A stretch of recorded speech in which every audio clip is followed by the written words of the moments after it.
I have someone very close to me who used to worry a whole lot. I mean, she used to worry about this and that, so much to the point of where it would keep her up at night. And worry is a troublesome thing, as it can affect your mood. It can affect the way you perceive things, the way you handle things, the way you act. It can even affect your health, your mental and physical health.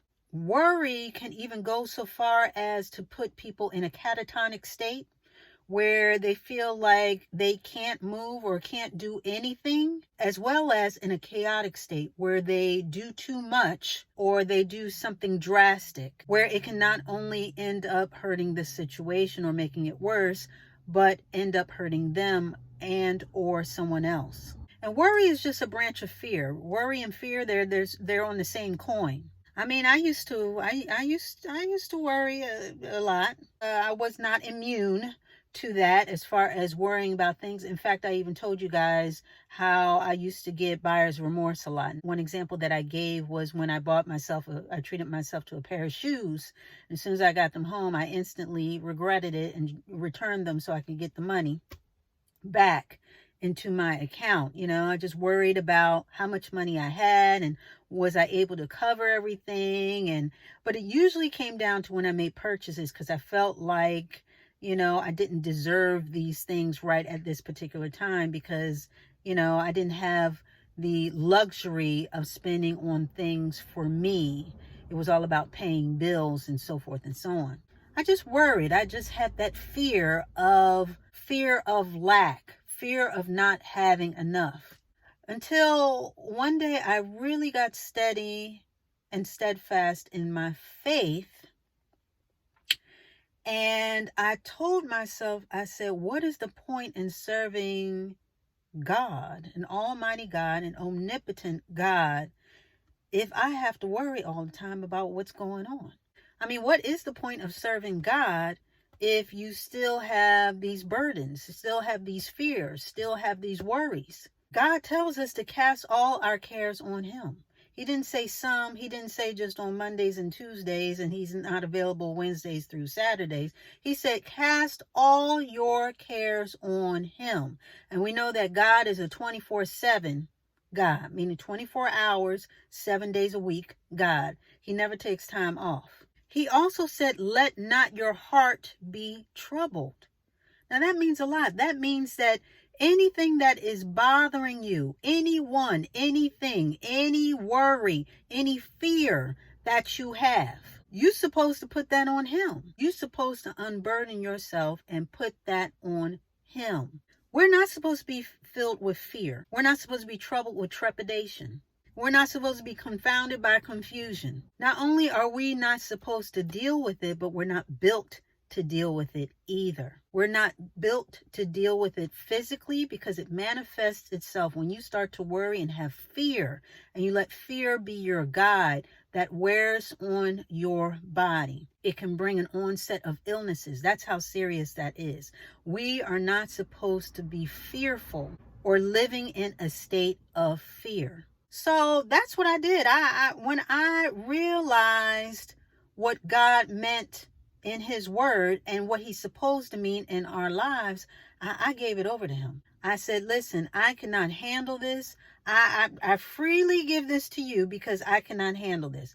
I need you to take control of this. I don't understand it, or I don't like the way this is happening, or I am feeling fear because of this and that and so forth and so on. Lord, go ahead and handle it. And that freed me up. Freedom from fear is faith, because faith and fear cannot reside in the same place at the same time.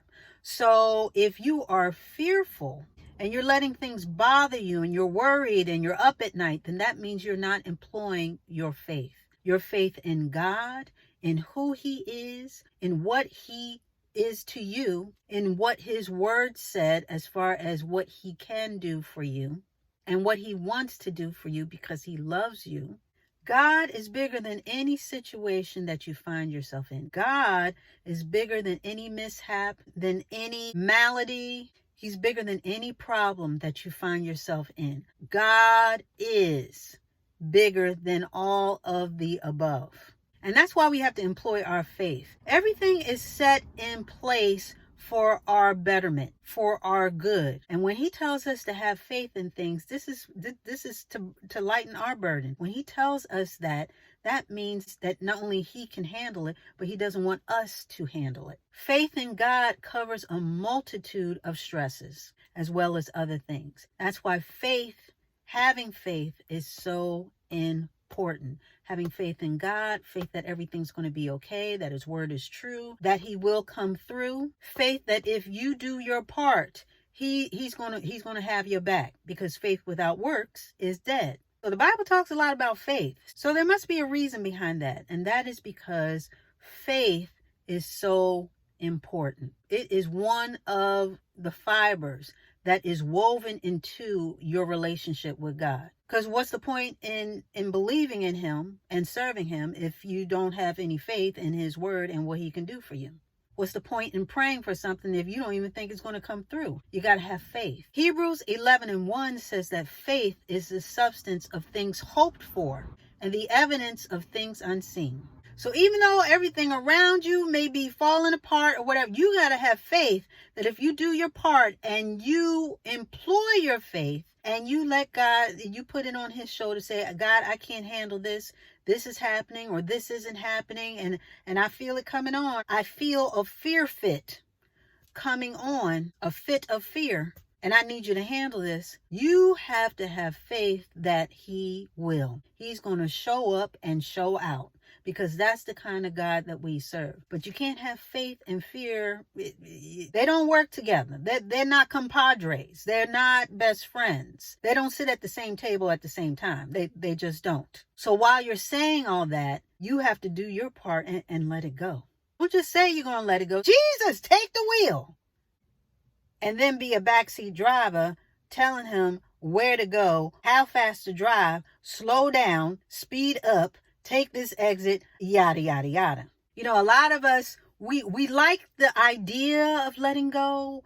We like the idea of praying and giving it over to God. That sounds good. That sounds real good. Okay, I think I can do it. But when it comes down to it, we don't want to let go. We're so ready to be in control of things and our situation that we just can't open our hands and just push it off on to God. Sounds good in theory, but in actual action and application, it's hard to do for some of us because we don't employ our faith. We don't employ our faith. We figure this is so big, or this is so bad, or I did so wrong in this that no matter what, not even God's going to show up on this. So I'm going to have to do this.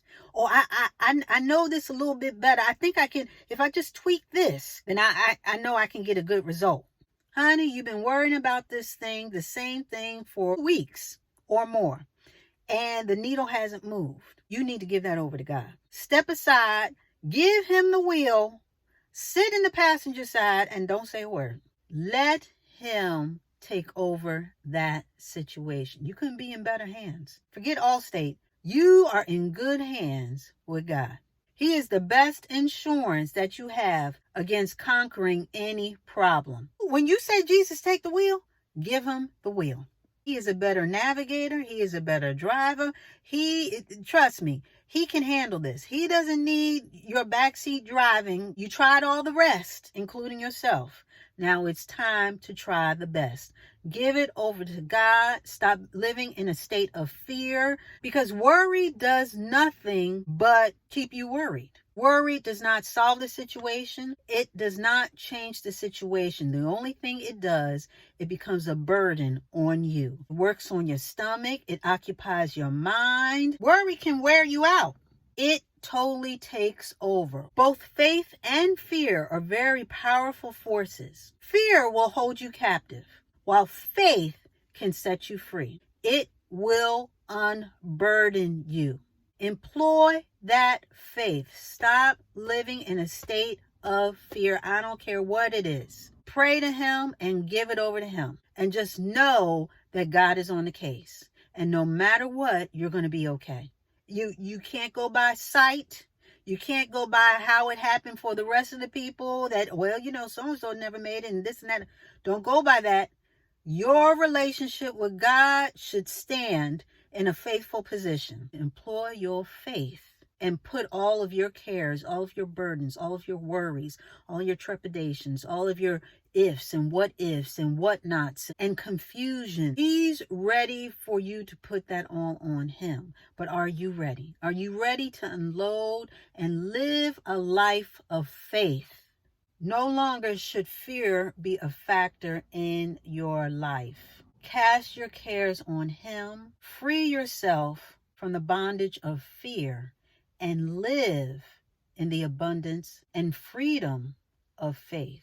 It's time to choose faith over fear. So stop living in a state of fear and start employing your faith.